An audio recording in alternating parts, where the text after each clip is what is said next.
Ishtë duke mbetur në këto momente në zhvillimet e minutave të fundit që kanë të bëjnë me detaje që kemi mësuar në lidhje me ngjarjet e regjistruar gjatë mbrëmjes djeshme në burgun e Fushkrujës. Një shpërthim drejtori është regjistruar mbrëmjen e djeshme brenda rrethimit të burgut të Fushkrujës, dyshohet se është dëmtuar gjeneratori. Por për më tepër detaje kam në komunikim të drejtë për drejtë kolegun Julian Shota. Juli, mirëmëngjes, përshëndes. Së pari që le të themi ta marrim situatën hapasabis. Pari, çfarë ndodhi mbrëmjen e djeshme dhe detajet që ke mundur të mësosh gjatë ditës sotme në lidhje me ngjarjen e mbrëmjes së djeshme? Mirëmëngjes, Andi. Mbrëm pra rreth orës 9:30 minuta të mbrëmjes është dëgjuar një shpërthim i cili u desh pak kohë që të identifikohej se ku kishte ndodhur, pra dhe u raportuar që kishte ndodhur brenda rrethimit të burgut të Fushkrujës, burgut sigurisë lartë të Fushkrujës.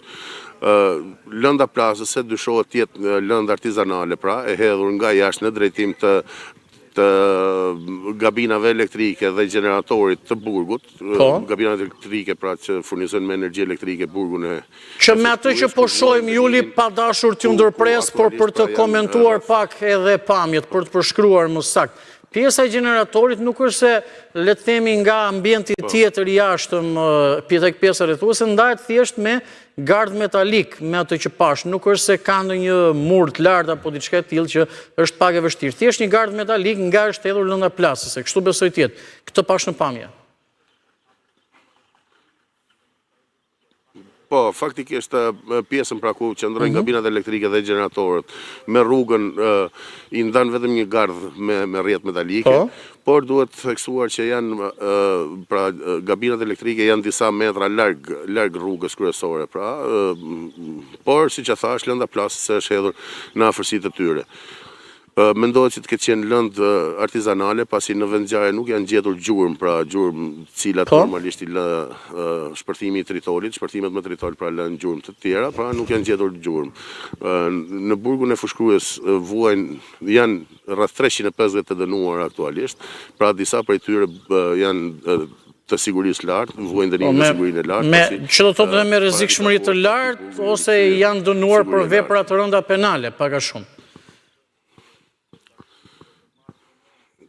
Po, janë persona cilët janë dënuar për vepra të rënda penale, por kryesisht janë të paraburgosur, pra janë, siç e theksova, rreth 350 persona cilët vuajnë dënimin aktualisht në këtë burg. E kuptoj, Juli, në cilat pista... Lënda plasëse, Andi, dyshohet, pra... Po, ma thuaj atë dhe në cilat pista po hetohet, cilat janë dyshimet e policisë? Pikërisht.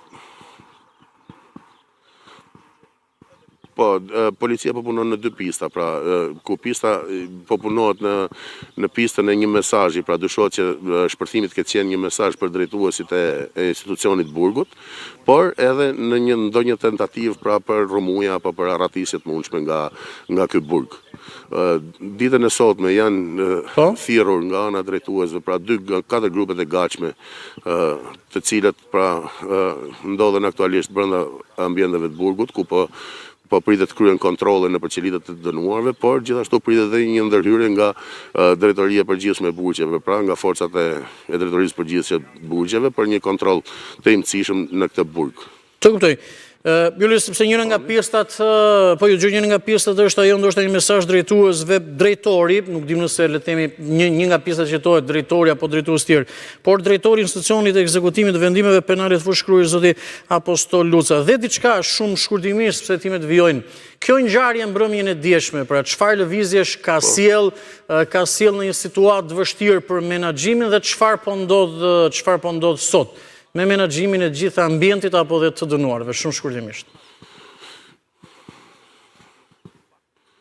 Po, faktikisht, Andi, gjatë gjithë natës, pra që nga momenti i shpërthimit dhe deri në këto momente, puna në burgun e Fushkrujës vijon normalisht, siç e theksova pak më parë, ditën e sotme janë kërkuar forca shtesë, pra, nga 4 grupe të gatshme të cilat operojnë në burgun e Fushkrujës, 2 prej tyre pra janë thirrur në detyrë dhe pritet ndërhyrje nga Drejtoria e Përgjithshme e Burgjeve, pra për të nënshtruar këtë burg pra një kontrolli të imëtësishëm për mjetet të ndaluara apo telefonat mundshëm E kuptoj. Diçka që të çojë në zbardhjen e këtij akti. E kuptoj. Mirë Juli, faleminderit për këtë komunikim dhe të gjitha detajet, besoj do të kemi